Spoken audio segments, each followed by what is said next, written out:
नमस्कार दोस्तों, कैसे हो। तो आज हम लोग देखेंगे इंडियन पॉलिटी के अंतर्गत एक और महत्वपूर्ण टॉपिक संविधान निर्माण घटनाक्रम। ठीक है, संविधान निर्माण को आज कंप्लीट करेंगे। इससे संबंधित जितने भी प्रीवियस ईयर्स क्वेश्चन हैं उसको यहाँ पर पूरा कवर करेंगे और साथ ही साथ इस टॉपिक को पूरा कंप्लीट पढ़ेंगे। ठीक है, तो चलिए शुरू करते हैं। इसका पहला क्वेश्चन है ना, कॉन्स्टिट्यूशन फॉर्मेशन से संबंधित पहला क्वेश्चन आपके सामने। भारत संघ में संविलियन हेतु सरदार पटेल ने निम्नलिखित में से किस राजकुमारीय राज्य के विरुद्ध पुलिस कार्यवाही की। Sardar Patel took police action against which of the following princely states for its merger with the Indian union. Junagadh, Jammu Kashmir, Hyderabad, Bhopal. चलिए बताइए, ये फूड इंस्पेक्टर एग्जाम में आया हुआ 2017 का क्वेश्चन है। ठीक है, फूड इंस्पेक्टर का एग्जाम हुआ था, उसमें आया हुआ है और इसको समझना है। चलिए, तो इसका आंसर हो जाएगा हैदराबाद। ओके, हैदराबाद। ठीक है, सी इज द राइट आंसर। देखोगे तो जूनागढ़, जम्मू कश्मीर और हैदराबाद, ये तीन ऐसे रियासत थे जिस पर अलग से कार्यवाही करनी पड़ी। ठीक है, ये आपको जानना है। जूनागढ़ और जम्मू कश्मीर, तो जूनागढ़ में देखोगे तो इसमें जनमत संग्रह कराया गया, जनमत संग्रह कराया गया। ठीक है, जनमत संग्रह मतलब जनता का मत लिया गया। जम्मू कश्मीर में देखोगे तो यहाँ के राजा थे, उन्होंने विलय पत्र साइन करके इसको भारत संघ में शामिल किया।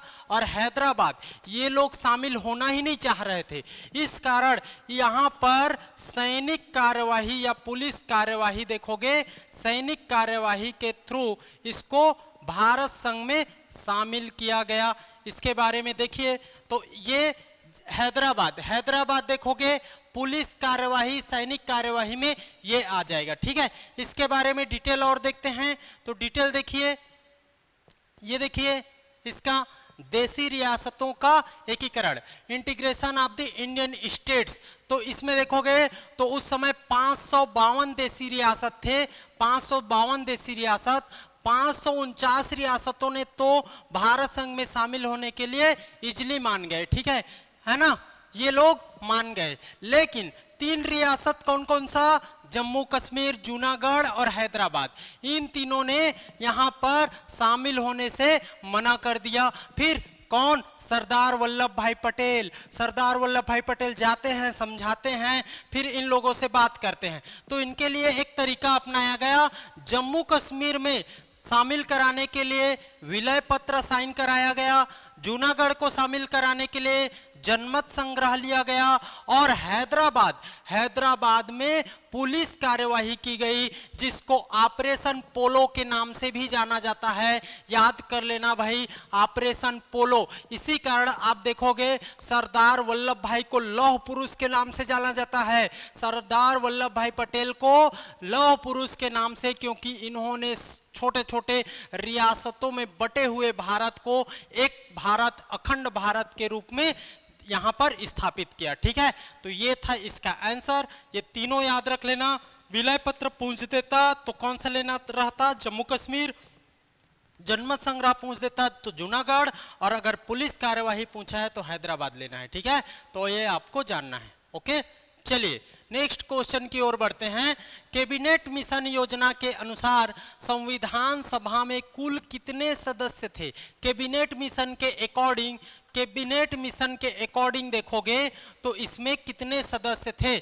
ठीक है, तो याद कर लेना, इसमें इस समय देखोगे तो 389 सदस्य लेना है, 389 सदस्य। ओके, 389 सदस्य लेना है।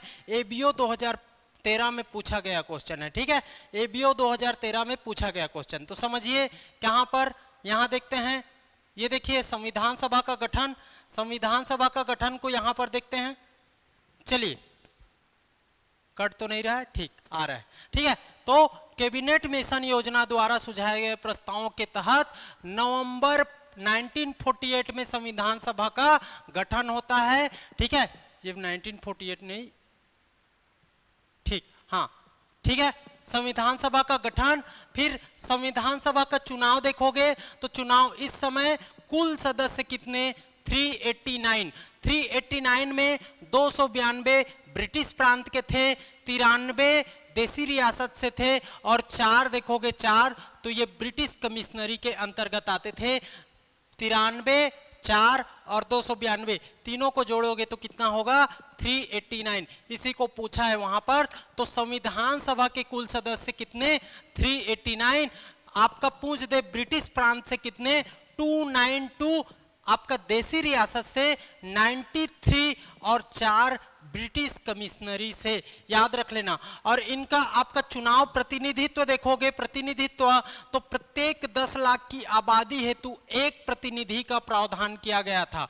प्रत्येक 10 लाख आबादी, ये भी क्वेश्चन बनता है, प्रत्येक 10 लाख में एक जन प्रतिनिधित्व आया रहेगा, ये आपको जानना है इसमें। और साथ साथ देखोगे तो ये संविधान सभा का जो गठन हुआ था वो अप्रत्यक्ष निर्वाचन द्वारा गठित हुआ था। ठीक है, अप्रत्यक्ष निर्वाचन, याद कर लेना, अप्रत्यक्ष निर्वाचन द्वारा राज्य विधानसभा के सदस्यों द्वारा चुना गया था इनको, संविधान सभा के सदस्यों को, याद कर लेना।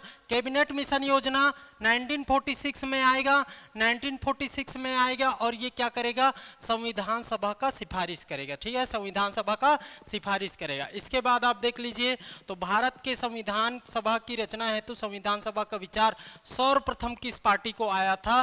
तो सर्वप्रथम पूछा जाए तो स्वराज पार्टी कब बना था? 1934। आपको याद रख लेना, 1934 ईस्वी में स्वराज पार्टी को सर्वप्रथम इसका विचार आया था।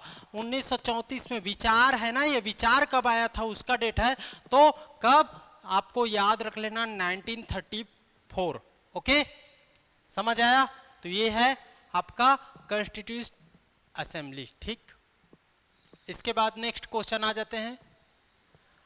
कथन 26 जनवरी 1950 को भारतीय संविधान लागू हुआ, बिल्कुल सही है ना। 26 जनवरी 1950 को भारतीय संविधान लागू हुआ।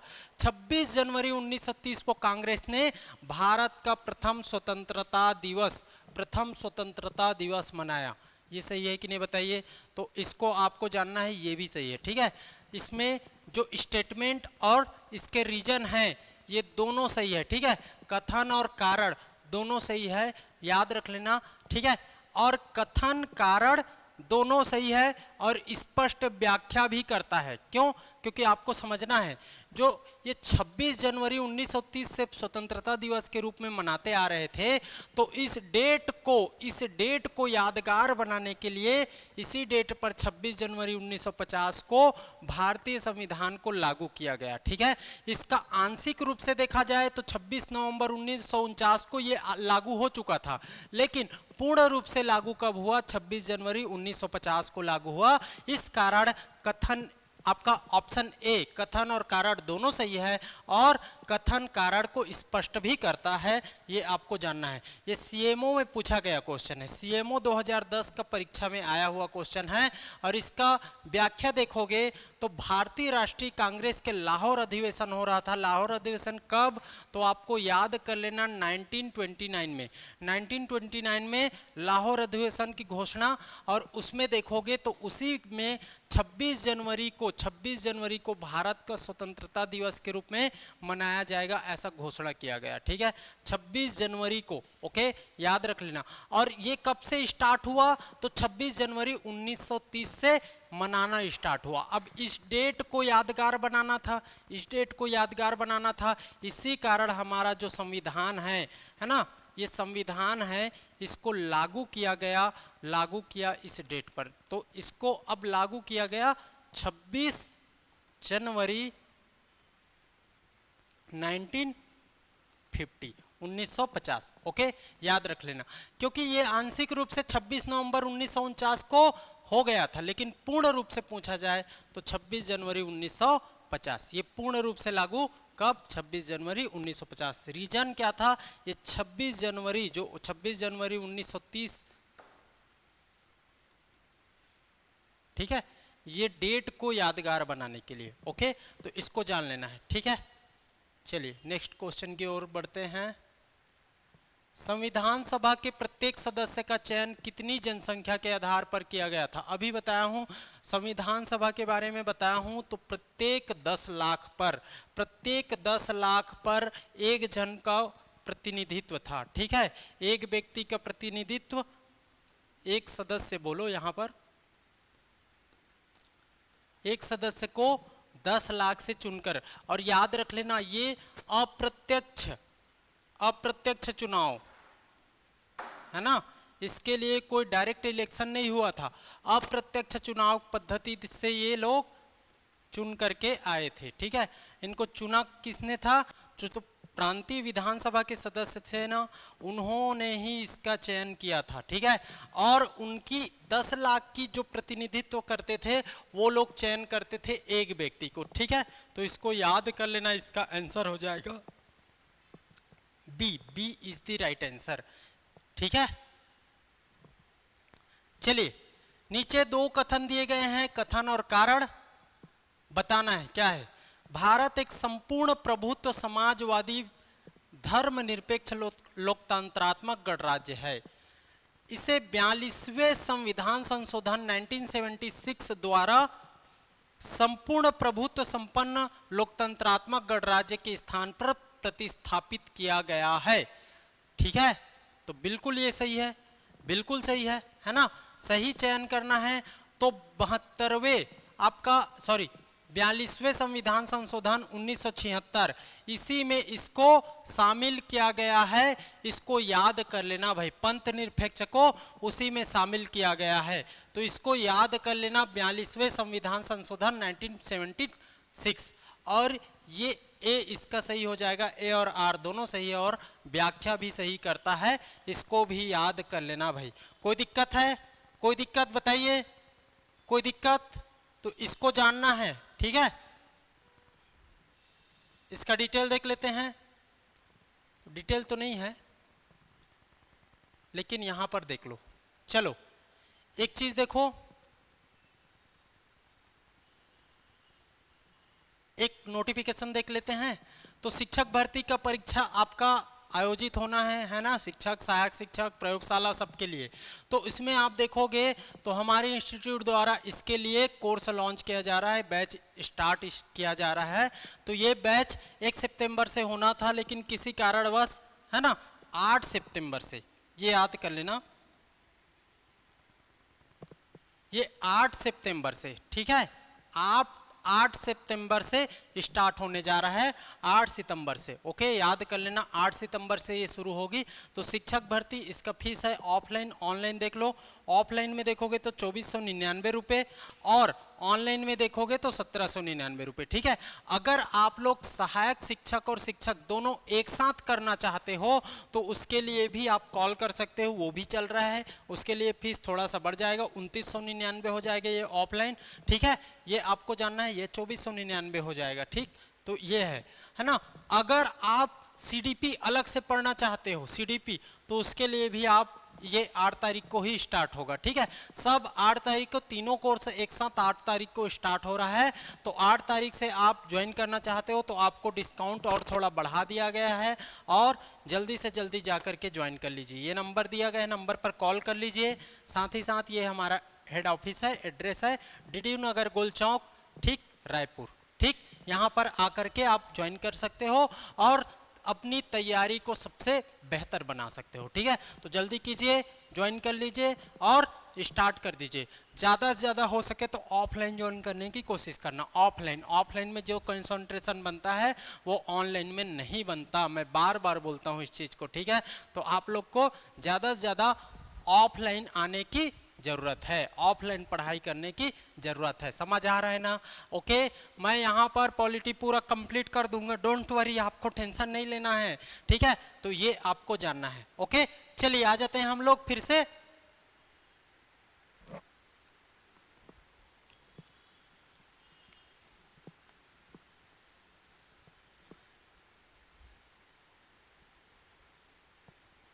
चलिए हमारा नेक्स्ट क्वेश्चन रहेगा, निम्नलिखित में से किसका कथन था संविधान एक मशीन की तरह बेजान चीज है? इसमें वे लोग जीवन फूंकते हैं जो इसका नियंत्रण करते हैं। भारत में बस कुछ ईमानदार लोगों की आवश्यकता है जिनके लिए राष्ट्र हित ही सर्वोपरि है। ये किसने बोला था? ठीक है, ये किसने बोला था? इसका आंसर लेना है आपको।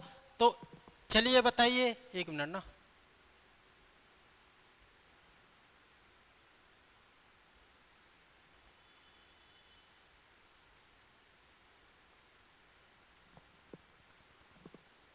एक क्वेश्चन में स्किप किया क्या?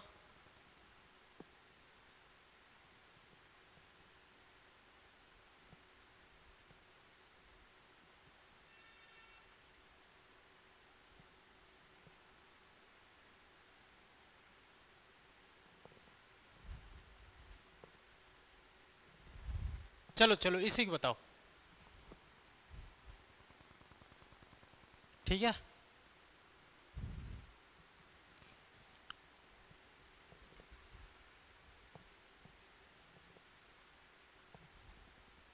चलिए इसका आंसर बताइए, किसने कहा था, कौन सा कथन किसका है? ये सब पूछता है ना, इंडियन पॉलिटी में पूछता है। इजी क्वेश्चन है लेकिन ये भूल जाते हैं हम लोग, पढ़ते नहीं इसको अच्छे से, ठीक है। तो इसका आंसर हो जाएगा डॉक्टर राजेंद्र प्रसाद, ठीक है, डॉक्टर राजेंद्र प्रसाद। चलिए आगे बढ़ते हैं। निम्न में से किस तिथि को भारतीय संविधान दिवस मनाता है? ठीक है, भारतीय संविधान दिवस कब मनाते हैं इसको बताना है। Who on which of the following dates does India celebrates Constitution Day? Constitution Day, चलिए बताइए इसका आंसर कौन सा हो जाएगा जी? इसका आंसर बताइए सर। तो इसका आंसर कौन सा होना है? 26 नवंबर। क्यों क्यों क्यों 26 नवंबर? तो 26 नवंबर, ठीक है, 26 नवंबर 1949 को याद करना।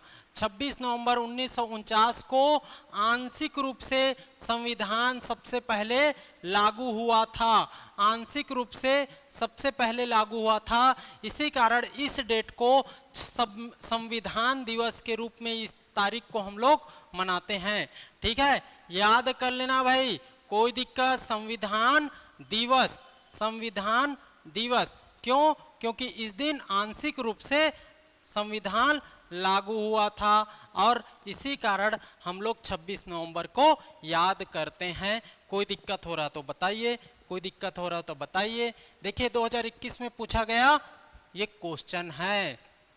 चलिए इसके बारे में देखते हैं, ठीक है, इसके बारे में पूरा क्लियर करते हैं बात को। तो देखिए 3 जून 1947, 3 जून 1947, 3 जून 1947 को भारत का विभाजन होता है, भारत और पाकिस्तान बनता है। पाकिस्तान बनेगा तो वो कौन सी योजना के तहत? तो माउंट बेटन योजना के पश्चात देखोगे तो सदस्यों की संख्या, जो संविधान सभा में सदस्य कितने थे, उसमें सदस्यों की संख्या 299 थी, ठीक है, 299 हो गई। और 299 में देखोगे तो प्रांतीय सदस्य 229 और देशी रियासत 70 थे। लेकिन यहां पर देखोगे तो इस 26 नवंबर को जब आंशिक रूप से संविधान को लागू किया जा रहा था तो उस समय संविधान पर हस्ताक्षर करने वाले सदस्य कितने बचे थे? 284। तो याद रख लेना, हमारी जो मूल संविधान की कॉपी है उसमें संविधान सभा के कितने सदस्यों ने साइन किया है पूछा जाए तो लेना है आपको 284। और इसी कारण 26 नवंबर को आंशिक रूप से लागू कर दिया गया और यहां इस 26 नवंबर को संविधान दिवस के रूप में हम लोग मनाने लगे, सेलिब्रेट करने लगे। प्रत्येक प्रांत को जनसंख्या के अनुपात में 3 समुदाय में बांट दिया गया, मुस्लिम, सिख और एक सामान्य साधारण, ठीक है। और इसमें देखोगे तो इसमें इस माउंट बेटन योजना में के पश्चात देखोगे तो इसकी विशेषता देखो तो ये जो संविधान बना है 2 वर्ष 11 माह 18 दिन का समय लगा है इसमें, ठीक है। याद रख लेना, संविधान को जब लागू किया गया 26 नवंबर 1949 को अपनाया गया तो इसमें आंशिक रूप से 4 चीजें ही लागू की गई थी। आंशिक रूप से कौन कौन सी चीजें लागू की गई थी? इसकी नागरिकता, इसकी निर्वाचन की पद्धति, अंतरिम संसद और अस्थायी उपबंध। इसको 50 बार पूछा जाता है, ठीक है। कौन कौन सा चीज लागू किया गया था, इनमें से कौन सा है, इनमें से कौन सा नहीं है, बताइए। तो आपको लेना है नागरिकता। पहले तो भारत का नागरिक कौन होगा ये बता दिया गया, फिर इलेक्शन कौन कराएगा, इसलिए निर्वाचन की पद्धति और अंतरिम संसद जो उस समय के मंत्रिमंडल बनाए गए थे, और अस्थायी उपबंध याद रख लेना, इमरजेंसी वाला पार्ट है, ये आपको जानना है। इसके अलावा और क्या क्या विशेषता थी संविधान सभा में? तो इसमें महात्मा गांधी जी सदस्य नहीं थे। संविधान सभा के सदस्य महात्मा गांधी जी नहीं बनाए गए थे, याद रख लेना। महात्मा गांधी जी संविधान सभा के सदस्य नहीं थे। हमारे संविधान का जब निर्माण हुआ तो पूरे संविधान को निर्माण करने में कितना रुपया व्यय हुआ, कितना रुपया खर्च हुआ? तो 64 लाख रुपए खर्च हुआ। कितना जी? 64 लाख रुपए खर्च हुआ, याद कर लेना। और अगर देखा जाए तो जब संविधान बनकर तैयार हुआ तो उस संविधान में 395 आर्टिकल, 22 पार्ट है ना, 22 पार्ट और 8 अनुसूची। तो मूल संविधान में कितने शेड्यूल थे? मूल संविधान में 8 शेड्यूल थे, और वर्तमान में ये बढ़कर 12 हो चुका है, 12 शेड्यूल हो चुका है। लेकिन मूल संविधान में कितने शेड्यूल पूछा जाए, अनुसूची पूछा जाए, 8 लेना है, याद कर लेना भाई। फिर बाद में प्रस्तावना को पूर्ण संविधान लागू होने के पश्चात लागू किया गया है। प्रस्तावना पूर्ण संविधान लागू होने के पश्चात लागू किया है, उसके बाद तो 26 जनवरी 1950 को पूर्ण संविधान लागू कर दिया जाता है। उसके बाद में प्रस्तावना को लागू किया जाता है। प्रीएम्बल हमारा we the people of India, हम भारत के लोग, ये जानते हो ना, प्रीएम्बल में पढ़ाऊंगा अलग से, ठीक है। तो इसको याद कर लेना, 4 चीजों को नहीं भूलना है, नागरिकता, निर्वाचन, अंतरिम संसद, अस्थायी उपबंध। ओके, याद कर लेना भाई, ठीक है। चलिए, संविधान सभा के प्रथम मनोनीत उपसभापति कौन है? Who is the first nominated deputy chairman? आजकल चेयरमैन को ना पूछ करके deputy chairman of the constituent assembly, okay. संविधान सभा के डिप्टी चेयरमैन कौन थे, इसको पूछ रहे हैं। प्रथम मनोनीत, ठीक है, nominated, first nominated deputy chairman कौन थे जी?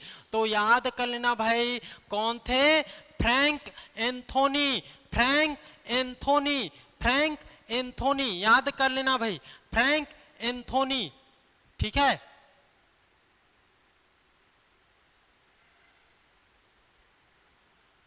फ्रैंक एंथोनी, तो देखिए इसको समझना है, फ्रैंक एंथोनी को समझना है, ठीक है, याद रख लेना।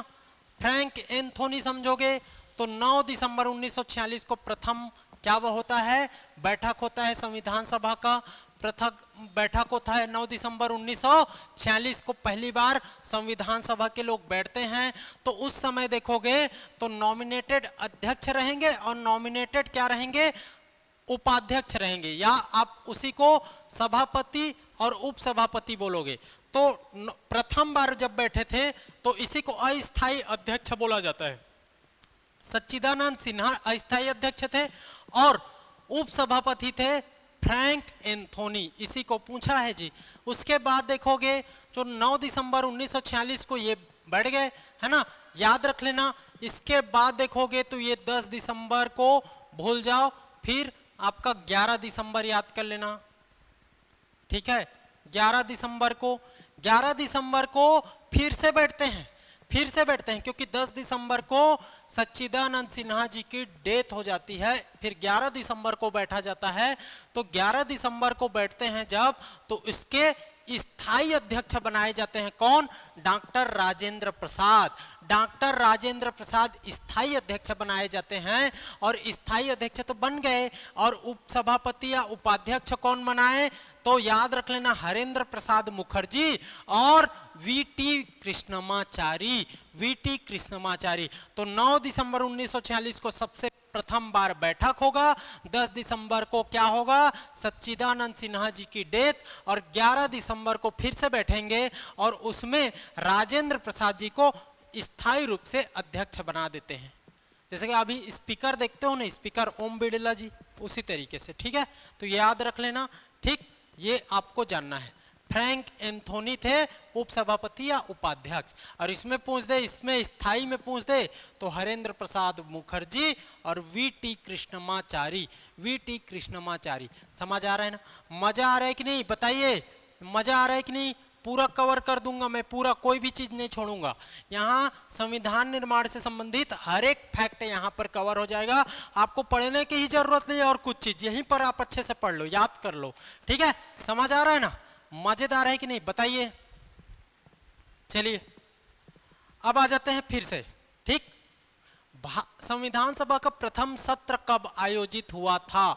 संविधान सभा का प्रथम सत्र कब आयोजित हुआ था, यह पूछा जाए। सत्र बोल रहा है, बैठक अलग है, सत्र अलग है, याद कर लेना। ठीक है, ठीक, तो आपको यहां पर क्या लेना है, प्रथम सत्र कब आयोजित हुआ यह पूछा जाए तो 9 दिसंबर से 9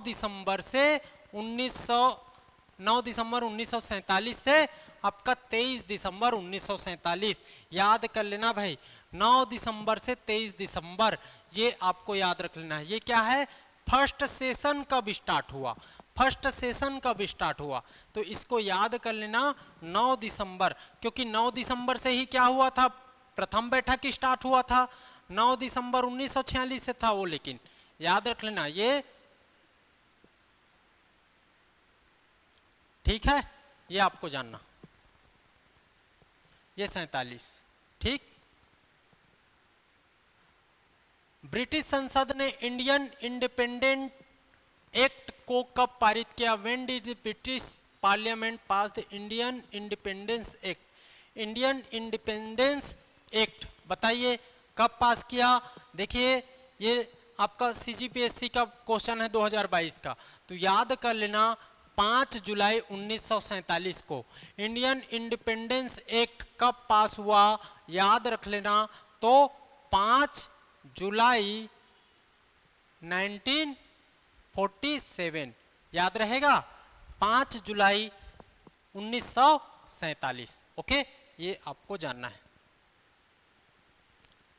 समझ आ रहा है कि नहीं आपको? देखिए मैं पॉलिटी को ऐसा पढ़ाऊंगा कि आपको और कुछ पढ़ने की जरूरत नहीं पड़ेगा। ठीक है, आपको बस ध्यान से सुनना है, ध्यान से सुनना है।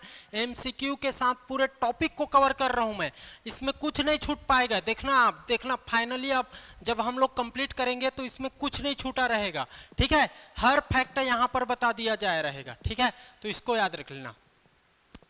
निम्नलिखित में से किन लोगों का स्वतंत्र भारत के प्रथम मंत्रिमंडल का पोर्टफोलियो उनके अंतरिम सरकार के पोर्टफोलियो से अलग था,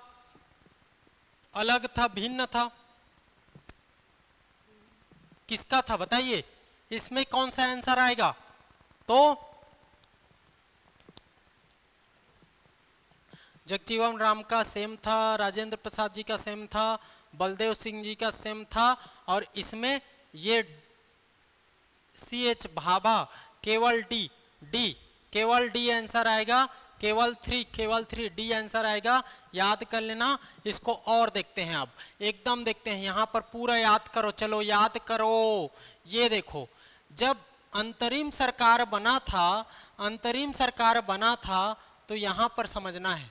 देखो अंतरिम सरकार बना था, ये दिख रहा है नहीं दिख रहा है, लेकिन मैं बोल रहा हूं, चलो दिख रहा है ना, थोड़ा जूम आउट करके देखोगे ना, क्लियर आपका जो, ठीक है, क्वालिटी बढ़ा करके देखोगे तो दिख जाएगा। समझना है, यहाँ पर विभाग हैं, ये अंतरिम सरकार का मंत्रिमंडल उसके लोग हैं, और ये जब स्वतंत्र हुआ है ना, तो उसके बाद का पहला मंत्रिमंडल बना वो था। ठीक है, तो अब समझना है अंतरिम सरकार के मंत्रिमंडल और उसमें, तो देखो प्रधानमंत्री बने थे कौन? पीएम बने थे, पीएम जवाहरलाल नेहरू, और ये बाद में भी स्वतंत्र भारत का पहला मंत्रिमंडल में भी ये शामिल रहा। ठीक है, याद रख लेना। गृह सूचना एवं प्रसारण उप प्रधानमंत्री बोला जाए तो वल्लभ भाई पटेल वल्लभ भाई पटेल। इसी में आज के समय में ये जो है ना अलग अलग राजनीतिक दल वाले हैं वो आप लोग को कंफ्यूज करती थी, है ना, करती है कि वल्लभ भाई पटेल होता तो ये हो जाता, नेहरू को क्यों बनाया गया, वल्लभ भाई पटेल को क्यों नहीं बनाया गया, इस पर डिबेट किया जाता है। तो दोनों लायक थे, है ना, दोनों अच्छे मतलब लायक थे मैं ये कहूँगा। जिस हिसाब से एक आपका क्या बोला जाए, है ना, मतलब सब चीज उजड़ा चमन, है ना, उजड़ा हुआ देश को उजड़ा हुआ देश ही बोल सकते हैं, क्योंकि ब्रिटिशर्स लोग सब लूट पाट के ले गए थे, उसके बाद छोड़ के गए थे। उजड़ा हुआ देश को छोड़कर वहां पर पहली बार प्रधानमंत्री बनना किसी के लिए, वो पटेल जी बनते, वो कोई भी बनते, नेहरू जी बने, राजेंद्र प्रसाद, कोई भी बनते, अंबेडकर जी बनते, कोई भी बनते, कितना भी ज्ञानी बनता, तो उस समय उस सिचुएशन को हैंडल कर पाना बहुत ही मुश्किल था। वो बहुत ही बड़ा चैलेंजिंग पीरियड था, क्योंकि आपके साथ कुछ नहीं है, न अनुभव है, न कुछ प्रशासन नहीं है, न कुछ नहीं है। उस समय आप शुरुआत कर रहे हो जीरो से, तो जीरो से शुरुआत कर रहे हो तो वो बहुत बड़ी बात है, समझ रहे हो ना, ठीक है। तो इसमें आज की राजनीतिक पार्टियां राजनीति करती है। उस समय नेहरू को क्यों बनाया गया, उस समय पटेल को, उस समय कोई भी बनता ऐसी ही स्थिति में रहता, ठीक है। और जैसा मान के चलो यही रहता, ठीक है। तो जो भी बना वो सही था और जो भी हुआ वो सही है, ऐसा मान के चलो, कोई गलत नहीं हुआ है, कोई भी बना है वो गलत नहीं हुआ है, उस समय गलत नहीं किए हैं, ठीक ठाक ही हुआ है, ठीक है। इसके बाद आप देखोगे तो कृषि मंत्री और खाद्य मंत्री राजेंद्र प्रसाद थे, इनका प्रभार नहीं चेंज हुआ। राजेंद्र प्रसाद उद्योग मंत्री जान मथाई थे अंतरिम सरकार में, और स्वतंत्र भारत में श्यामा प्रसाद मुखर्जी, तो इसमें चेंज हुआ है, एक याद कर लेना। स्वतंत्र स्वास्थ्य मंत्री देखोगे तो ये था गजानतर अली खां, ठीक है, और ये रूप कुमारी अमृता कौर बाद में बनी, ठीक, ये आपको। श्रम मंत्री जगजीवन राम थे, जगजीवन राम कोई चेंजेस नहीं, तो आपका 2 में चेंज।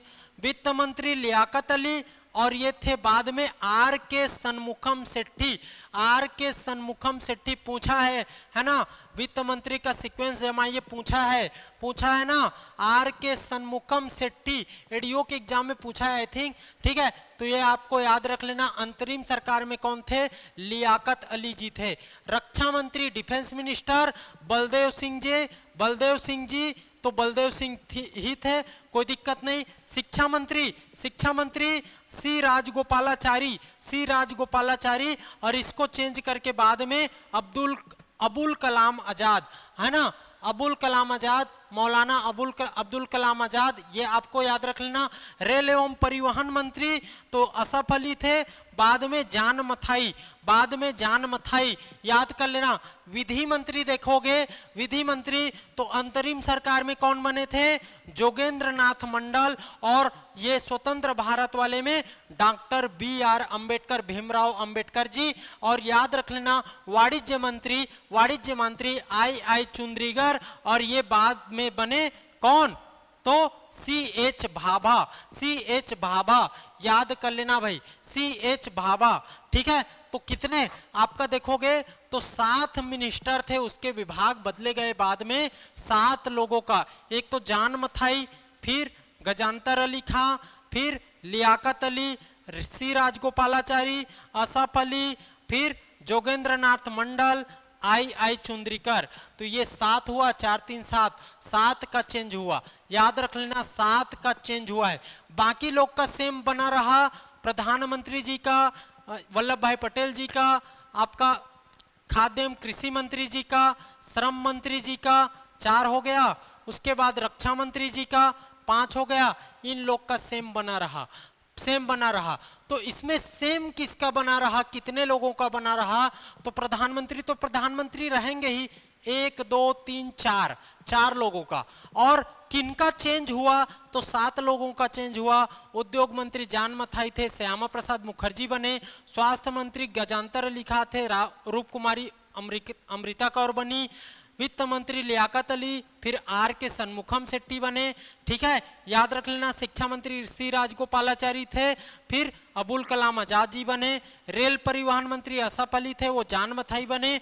और विधि मंत्री जोगेंद्र नाथ जैन मंडल बोला जाता है, वो doctor B are Ambedkar ji बने। और वाणिज्य मंत्री आई आई चुंद्रीकर, वो सी एच भाभा जी बने। तो इसको पूरा आपको लिस्ट को याद करना है कि अंतरिम सरकार में कौन कौन थे और स्वतंत्र भारत का पहला मंत्रिमंडल जब बना तो उसमें कौन कौन थे, ये इसको याद करना है, ठीक है, ये आपको जानना है। तो इसी में देखिए इसमें क्या, किसका, C H Bhabha, first cabinet of independent India, then the portfolio of their, किसका भिन्न था ना, किसका भिन्न था, तो राजेंद्र प्रसाद जी का नहीं था, बलदेव सिंह, जगजीवन राम, इन लोग का नहीं था, ठीक है। जगजीवन राम देखिए सेम है ना, ये आपको बलदेव सिंह सेम है, और वल्लभ भाई ये सॉरी राजेंद्र प्रसाद सेम है, तीनों सेम है। देखो बलदेव जी,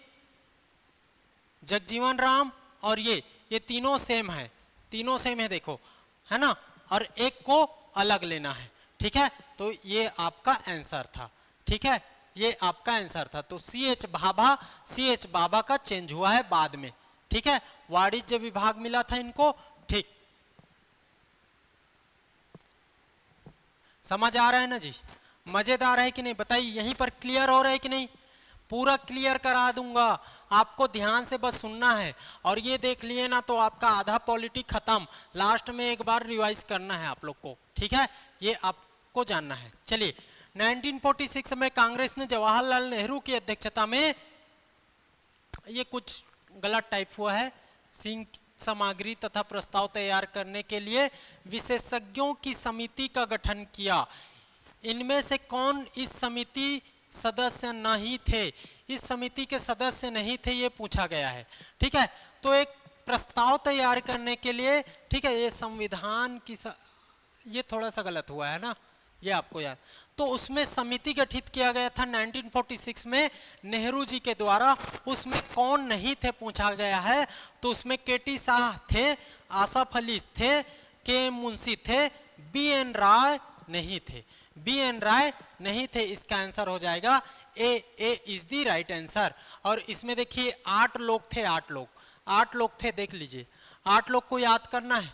जवाहरलाल नेहरू विशेषज्ञों की समिति में 8 लोग, फिर के मुंशी, के टी शाह, हुमायूं कबीर, ठीक है, आसफ अली, एम गोपाला स्वामी अयंगर, डी आर गाडगिल और के संथानम, ठीक है।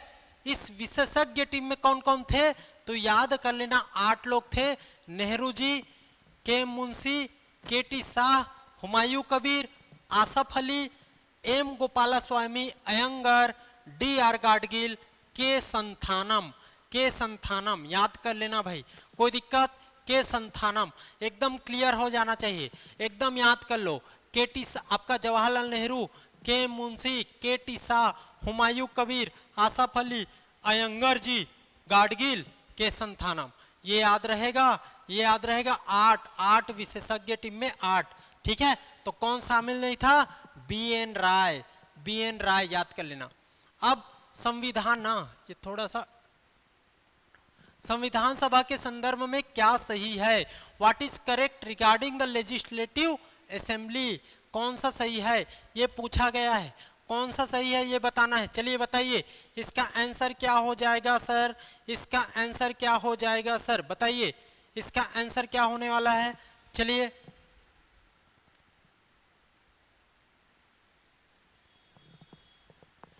संविधान सभा की पहली बैठक 9 दिसंबर 1946 बिल्कुल सही है ना। इसके प्रथम अस्थायी अध्यक्ष डॉक्टर सच्चिदानंद सिन्हा बिल्कुल सही है। सॉरी स्थायी पूछा है तो ये गलत हो जाएगा, स्थायी थोड़ी थे, ये अस्थायी थे, स्थायी तो राजेंद्र प्रसाद सिन्हा जी थे। मुस्लिम लीग ने संविधान सभा की प्रथम बैठक का आविष्कार किया, बहिष्कार ना, मैं गलत बोल रहा हूँ, फ्लो में अब जल्दी से ज्यादा हो जा रहा है तो वो हो गया, ठीक है, बहिष्कार, आविष्कार पढ़ लिया, ठीक है, बहिष्कार किया, तो इसका आंसर क्या हो जाएगा, ये सही है और ये भी सही है, ये गलत हो जाएगा, ठीक है। तो सही कथन बताना है, तो 9 दिसंबर 1946 सही पहली बैठक, स्थायी अध्यक्ष गलत, प्रथम बैठक का बहिष्कार किया, ये भी सही। तो 1 और 3 सही, 1 और 3, C is the right answer, C is the right answer, okay, C is the right answer. 2022 में पूछा गया क्वेश्चन है प्रीलिम्स में, प्रीलिम्स में 2022 में पूछा गया क्वेश्चन।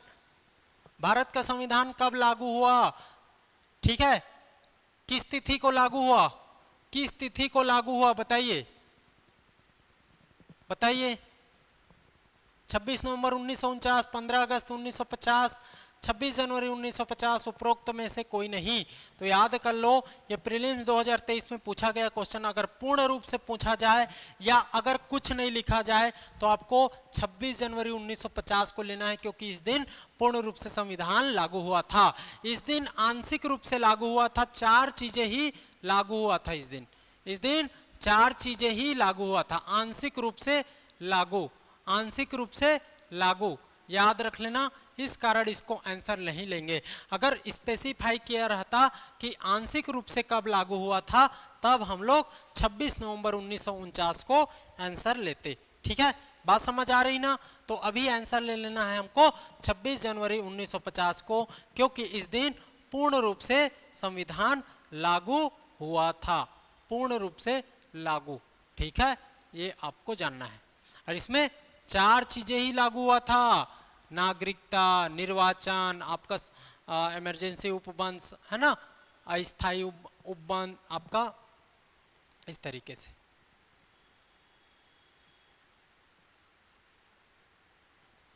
राष्ट्रीय प्रतीक किस तिथि से राजकीय सील के रूप में प्रयुक्त होना प्रारंभ हुआ, राजकीय सील के रूप में प्रयुक्त होना प्रारंभ हुआ, राष्ट्रीय प्रतीक। तो ये भी देखोगे तो याद कर लेना 1950 से ही है, 26 जनवरी 1950 है ना, याद कर लेना 26 जनवरी 1950 इसको, इसका आंसर हो जाएगा। सहायक संपरीक्षक 2013 के एग्जाम में पूछा गया क्वेश्चन है इसका, ये तो 55 तो बिल्कुल गलत है, ये दोनों या तो ये रहेगा या तो ये रहेगा, तो इसका आंसर ले लेना है 26 जनवरी 1950। देखिए, संविधान सभा के सदस्य किसके प्रतिनिधि थे, किसके प्रतिनिधि थे, क्या जनता द्वारा सीधे चुने गए थे, बिल्कुल नहीं चुना गया था, जनता द्वारा सीधे नहीं चुना गया था, याद रख लेना, जनता द्वारा सीधा नहीं चुना गया था, अप्रत्यक्ष चुनाव हुआ था, तो इसका जनता द्वारा अप्रत्यक्ष निर्वाचन आ जाएगा। गवर्नर जनरल ये तो स्पष्ट गलत है, कांग्रेस और मुस्लिम नामांकित नॉमिनेट तो किए नहीं थे, और डायरेक्ट ये भी नहीं, तो इसका आंसर जनता द्वारा अप्रत्यक्ष चुनाव, मतलब एक हिसाब से देखा जाए जो प्रांतीय संविधान प्रांतीय असेंबली था है ना, वहाँ के जो सरकार थे, वहाँ के मेंबर थे, वो लोग चुने थे। और इसको याद कर लेना, प्रति 10 लाख में एक प्रतिनिधि था, एक सदस्य था, ठीक है, और अप्रत्यक्ष निर्वाचित, याद कर लेना भाई, सब बता दिया हूं। संविधान सभा के स्थायी अध्यक्ष किसे चुना गया था, संविधान सभा के स्थायी अध्यक्ष इसके बारे में बात कर लिया हूं। Who was selected the permanent president of the constituent assembly, तो कौन थे जी, अंबेडकर जी नहीं, सच्चिदानंद, ये थे अस्थायी अध्यक्ष ना, अस्थायी पूछा जाए तो लेना है अस्थायी अध्यक्ष, याद कर लेना, और इसके आंसर हो जाएंगे डॉक्टर राजेंद्र प्रसाद जी, ठीक है, डॉक्टर राजेंद्र प्रसाद जी, आया हुआ क्वेश्चन है, इसके बारे में मैं चर्चा कर चुका हूं। और पूछ दे तो आपको उपसभा पूछे, उपसभापति या उपाध्यक्ष, तो आपको जानना है भारत के संविधान के जनक कौन है, भारत के संविधान के जनक कौन है, तो याद कर लेना doctor B R Ambedkar ji, doctor Bhimrao Ambedkar ji. याद कर लेना, ये सबसे ज्यादा पढ़े लिखे व्यक्ति थे उस समय के, सबसे ज्यादा डिग्रियां इनके पास थी। याद कर लेना, सीजीपीएससी प्यून 2022 के एग्जाम में पूछा गया क्वेश्चन है, भारत के संविधान के जनक कौन है? तो याद कर लेना डॉक्टर भीमराव अंबेडकर जी। याद रखना भाई, इनका नाम काफी कम आता है ना, काफी कम चर्चा में रहते हैं, लेकिन आज जो व्यवस्था चल रही है, जो आज देश इस प्रकार से स्वयं प्रभु संप्रभु कहला रहा है, ये इन्हीं की देन है। इन्होंने ही इस व्यवस्था के निर्माण में सबसे ज्यादा योगदान दिया है। ठीक है, तो इनके बारे में देख लेते हैं। तो देखिए, बात समझना है। देखिए, ये एक निम्न जाति को भी रिप्रेजेंट करते हैं, दलित जाति को रिप्रेजेंट करते हैं, इस कारण इनका बहुत ज़्यादा स्ट्रगल देखने को मिलता है।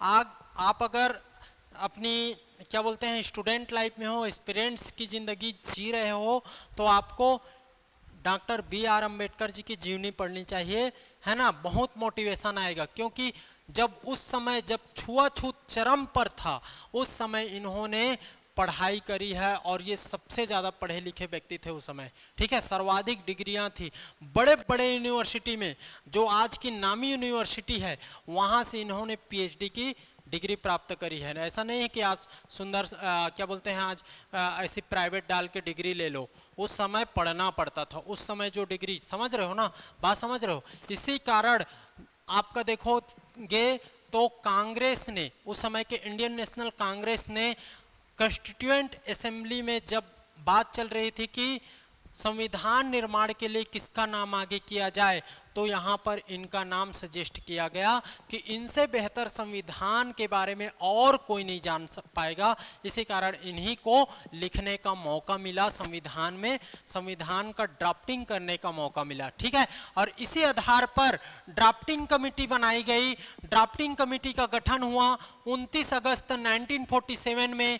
29 अगस्त 1947 में doctor B are Ambedkar ji इसके अध्यक्ष बने, और इस पर प्रारूप पर 114 दिन तक चर्चा हुआ। ठीक है, इसमें 7 मेंबर थे। ठीक है ना, अध्यक्ष सहित 7 मेंबर थे। अध्यक्ष के साथ 7 मेंबर, मतलब अध्यक्ष के अलावा 6 और अन्य मेंबर थे। कौन कौन से, इसको पूछा जाता है, तो याद कर लेना। डॉक्टर अम्बेडकर जी तो अध्यक्ष थे, साथ ही साथ डॉक्टर के मुंशी, एन गोपाला स्वामी अयंगर, अल्लादी कृष्णमा स्वामी अय्यर, सैयद मोहम्मद सादुल्लाह, एन माधवराव। ये एन माधवराव के बाद में आए, क्योंकि इन्होंने बीएल मित्र की जगह ली। टी कृष्णमाचारी, ये भी बाद में आई, इन्होंने डीपी खेतान की जगह ली। ठीक है, शुरू में बीएल मित्रा और डीपी खेतान थे, और इनके जगह में बीएल मित्रा के जगह में एन माधवराव आए, और डीपी खेतान की जगह में टी कृष्णमाचारी जी आए। इन्होंने संविधान सभा में डॉक्टर अम्बेडकर, अब देखो इसमें संविधान सभा में तो निर्वाचन होके जाना है, तो संविधान सभा में क्वेश्चन पूछता है डॉक्टर अम्बेडकर का निर्वाचन कहाँ से हुआ था, तो आपको महाराष्ट्र मत मार देना, वेस्ट ऑफ बंगाल से इनका निर्वाचन हुआ था, याद रख लेना। ठीक है, और इसी कारण अंबेडकर जी ड्राफ्टिंग को बाद में फाइनलाइज किए, और इसी कारण अंबेडकर जी को संविधान का जनक, संविधान का पिता, फादर ऑफ द कॉन्स्टिट्यूशन और आधुनिक मनु की संज्ञा दी जाती है। तो डॉक्टर भीमराव अंबेडकर जी बहुत इंपॉर्टेंट। ठीक है, आज जो व्यवस्था चल रही है, आज देश भली भांति सुरक्षित रूप से आज संचालित हो पा रहा है, उसका सबसे बड़ा रीजन क्या था? इस समय अंबेडकर जी का योगदान हम लोग को भूलना नहीं है। ठीक है, और ये बहुत पढ़े लिखे हुए व्यक्ति थे, ये तार्किक व्यक्ति थे, इनको आप नकार नहीं सकते। बात समझ रहे हो, नकारा नहीं जा सकते इनको। ठीक है, तो अंबेडकर जी को विशेष याद रख लेना, है ना। संविधान सभा में उद्देश्य प्रस्ताव किसने प्रस्तुत किया था? तो याद रख लेना, जब संविधान सभा का गठन हुआ, उसके बाद बैठकें शुरू हुई, तो 9 दिसंबर का तो पहला बैठक हुआ, फिर 10 दिसंबर को डेट हो गया, तो 11 दिसंबर को स्थायी रूप से बैठक हुआ, है ना। 11 दिसंबर को स्थायी रूप से बैठक हुआ। फिर आपका देखोगे तो फिर आगे आता गया। ठीक इसी तरह से तो सबसे पहले यहां पर ऑब्जेक्टिव रिजोल्यूशन प्रस्तुत किया गया और यह किया गया किसके द्वारा, तो जवाहरलाल नेहरू जी के द्वारा। जवाहरलाल नेहरू जी के द्वारा कि हमारा जो संविधान सभा है उसका ऑब्जेक्टिव, संविधान निर्माण करना है मेनली, तो संविधान निर्माण के लिए ऑब्जेक्टिव उद्देश्य प्रस्ताव कहां से किसने प्रस्तुत किया, तो जवाहरलाल नेहरू जी ने। याद रख लेना 13 दिसंबर 1946 को। तो याद कर लेना 9 दिसंबर को पहली बैठक, 10 दिसंबर को सच्चिदानंद जी की डेथ, 11 दिसंबर को स्थायी रूप से बैठक और 13 दिसंबर को क्या उद्देशिका प्रस्ताव पेश किया गया जवाहरलाल नेहरू जी के द्वारा। 13 दिसंबर 1946 को जवाहरलाल नेहरू जी ने प्रस्तुत किया उद्देशिका प्रस्ताव, ऑब्जेक्टिव रिजोल्यूशन, और ये पास कब हुआ, पास हुआ 22 जनवरी, दिसंबर के बाद जनवरी आएगा ना, और डेट चेंज हो जाएगा 1947। याद करना, ये डेट में कंफ्यूजन कराता है। तो 22 जनवरी 1947 को ये प्रस्ताव जो पेश किया गया था वो सर्वमान्य रूप से स्वीकार कर लिया गया। ठीक है, पारित कर लिया गया। ठीक है, इसे याद रख लेना। और इसमें संवैधानिक संरचना के ढांचे एवं मूल दर्शन की स्पष्ट झलक थी और इस प्रस्ताव में संविधान के स्वरूप प्रस्तावना के निर्माण में मुख्य भूमिका अदा की इस प्रस्ताव ने। याद कर लेना। ठीक है, समझ आ रहा है ना जी, पूरा क्लियर हो रहा है ना, कब कब हुआ बैठक, कितने लोग थे, कितने लोगों ने अंतिम में साइन किया, कितने लोग शुरुआत में चुन कर आए थे, किस पद्धति से चुन कर आए थे, कहां से किसने किस समिति को क्या क्या मिला, ये सब आपको जानना है। जन गण मन को कब भारत के राष्ट्रगान के रूप में अपनाया गया, तो याद कर लेना, इसका आंसर हो जाएगा 1950। 1950 जन गण मन और वंदे मातरम, वंदे मातरम याद कर लेना भाई। ठीक है, राष्ट्रगीत राष्ट्रगान, राष्ट्रगीत राष्ट्रगान दोनों याद कर लेना। तो ये देख लो। ठीक, 26 जनवरी 1950 को राष्ट्रीय प्रतीक अपनाया गया, राष्ट्रीय प्रतीक। 24 जनवरी 1950 को राष्ट्रगान और राष्ट्रगीत अपनाया गया। ठीक है, वंदे मातरम और जनगण मन। 22 जुलाई 1947 को राष्ट्रीय ध्वज अपनाया गया, ये डेट याद करना है। और 22 मार्च 1957 को राष्ट्रीय पंचांग अपनाया गया जो शक संवत को दिखाता है। शक संवत 78 ईस्वी हमारा जो राष्ट्रीय पंचांग है ना, तिथि चलता है वो शक संवत पर आधारित है। और ये कब, तो 22 मार्च 1957 को। तो सबसे पहले राष्ट्रध्वज, राष्ट्रध्वज 22 जुलाई 1947 को याद कर लेना। इसका क्रम पूछ देगा, सबसे स्थापना के आधार पर कौन कौन से प्रतीक को पहले लिया गया। सबसे पहले किसको, तो याद कर लो राष्ट्रीय ध्वज। दूसरा राष्ट्रगीत और राष्ट्रगान 24 जनवरी 1950, 2 दिन पहले। 26 जनवरी को राष्ट्रीय प्रतीक, राष्ट्रीय प्रतीक चिन्ह। और 22 मार्च को क्या, राष्ट्रीय पंचांग। लेकिन कब, 1957 को है।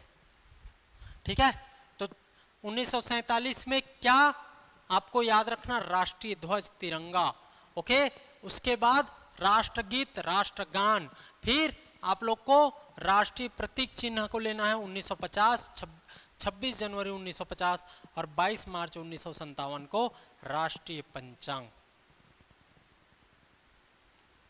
चलिए ये देखिए, इसको देख लो, ये लास्ट। और सब चीज को मैंने बताया, ये चीज बच गया था जब संविधान सभा सब गठित हो गया और उसके बाद संविधान निर्माण के लिए बहुत सारी कमेटियां बनाई गई, अलग अलग कमेटियां बनाई गई, जिसमें टोटल 22 समिति थी।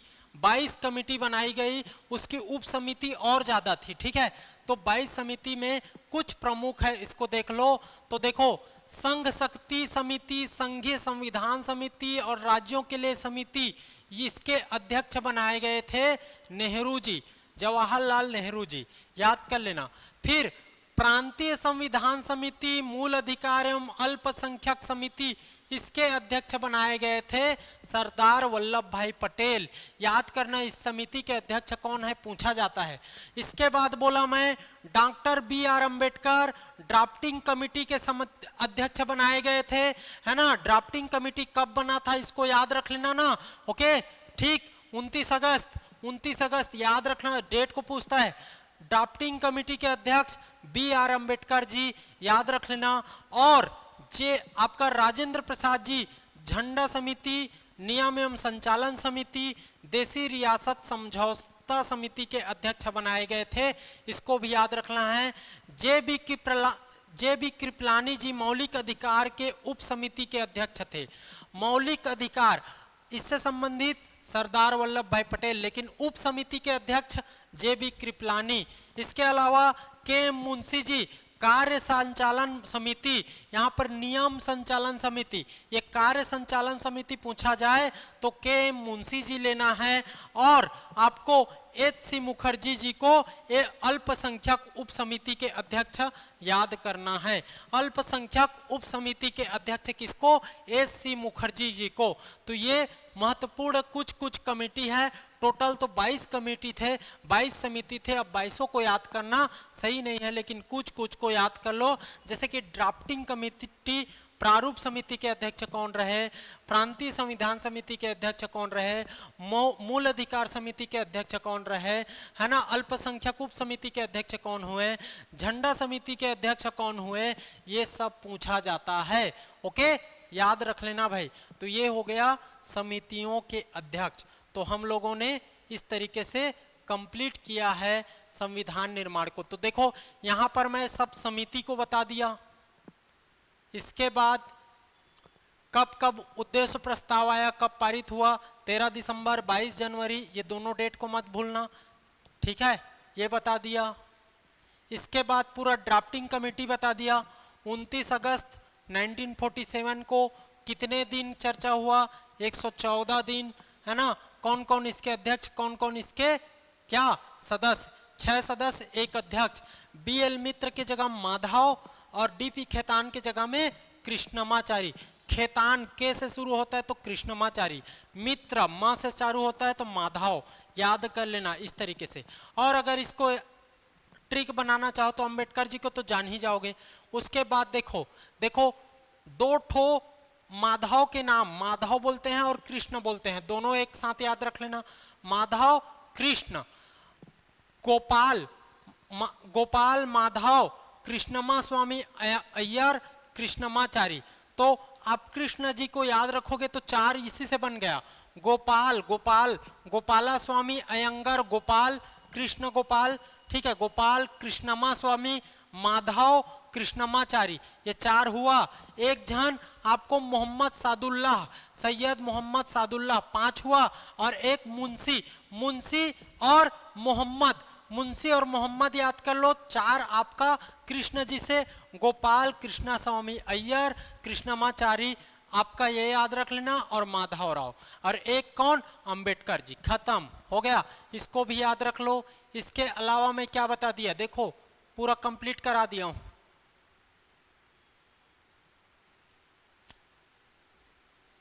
ये विशेष समिति याद रख लेना, 8 हैं। 8 कौन कौन है? तो जवाहरलाल नेहरू जी, फिर के एम मुंशी, के टी शाह, आपका हुमायूं कबीर, है ना। आपका देखोगे तो आसफ अली, गोपाल स्वामी अयंगर, ये उसमें भी था, ठीक है, के एम मुंशी उसमें था, याद रख लेना। और गाडगिल और आपका के संथानम, इसको याद कर लो पूरा, है ना, पूरा याद करना पड़ेगा। ये जो 5 है, 5 ये सेम वाले हैं, 5 सेम वाले हैं। कौन कौन सा? तो देख लो, ये 5 सेम वाले हैं। बलदेव जी सेम रहेंगे, जगजीवन सेम रहेंगे, आपका राजेंद्र प्रसाद सेम रहेंगे, वल्लभ भाई पटेल सेम रहेंगे, जवाहरलाल नेहरू सेम रहेंगे। बाकी 7 का अलग अलग है। इसमें अलग रहेगा अंतरिम सरकार में, अंतरिम सरकार की गठन 2 सितंबर 1946, और स्वतंत्र भारत का जो बनेगा उसमें अलग रहेगा, ठीक है, इसको याद कर लो।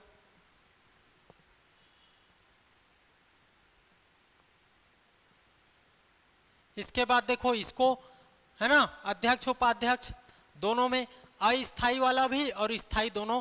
फ्रैंक एंथोनी ये अस्थाई वाले, सच्चिदानंद सिन्हा अस्थाई वाले, राजेंद्र प्रसाद और हरेंद्र प्रसाद, राजेंद्र प्रसाद, हरेंद्र प्रसाद मुखर्जी और कृष्णमाचारी। इसको याद कर लो। माउंटबेटन योजना, माउंटबेटन योजना में कौन कौन सा क्या क्या हुआ, तो इसमें स्पेसिफिक कब कितना खर्चा हुआ, कितने समय में बना, महात्मा गांधी जी सदस्य नहीं थे, है ना, ये सबको जानना है। नागरिकता, निर्वाचन, अंतरिम संसद और अस्थायी उपबंध।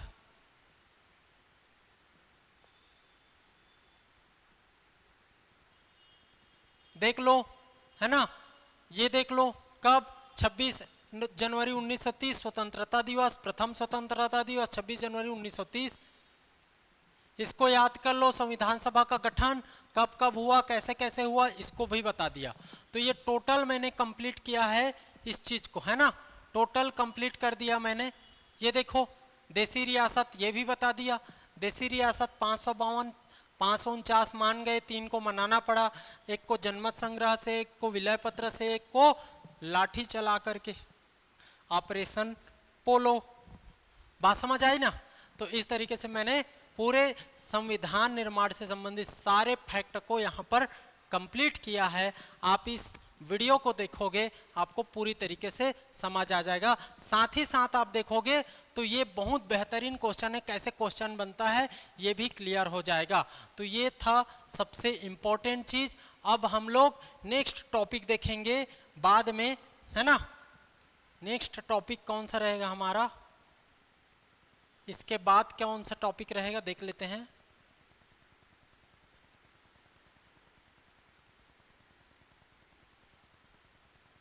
मजेदार है ना जी। ये पीडीएफ आपको मिलेगा तो नोट सही बन जाएगा, इसीलिए ऐसा बना दिया हूं, ठीक है। कोई दिक्कत नहीं होना चाहिए आप लोग को, क्योंकि पीडीएफ के साथ मांगते हैं एक्सप्लेनेशन, कहाँ से खोजोगे। इससे बेटर हमारा रहेगा भारत के भाग, अनुच्छेद, आर्टिकल, शेड्यूल, आर्टिकल, शेड्यूल और पार्ट, इसको पढ़ेंगे, ठीक है। अब संविधान निर्माण हो गया, संविधान लागू हो गया 26 जनवरी 1950 को। अब संविधान लागू हुआ तो उसमें कितने भाग हैं जी, कितने भाग हैं, 22 भाग, है ना, 22 भाग, कितने, 395 अनुच्छेद और कितने अनुसूची, शुरू में 8 था और ये कितना हो गया अभी वर्तमान में 12 अनुसूची, ठीक है। तो इसको पढ़ना है डिटेल में, ठीक है। नेक्स्ट क्लास में ये हमारा वीडियो रहेगा और आप लोग जल्दी से जल्दी जाइए और शिक्षक भर्ती का जो बैच लॉन्च हुआ है, बैच कोर्स स्टार्ट हो रहा है 8 तारीख को, उसको तुरंत ही ज्वाइन कर लीजिए, ठीक है। तो आज के लिए इतना ही। उम्मीद करता हूँ आप लोग को पसंद आया होगा, समझ आया होगा। समझ आया होगा तो लाइक कर दीजिए और शेयर भी करते चलना है। आज के लिए इतना ही, फिर मिलेंगे इस टॉपिक के साथ, ठीक है। Thank you.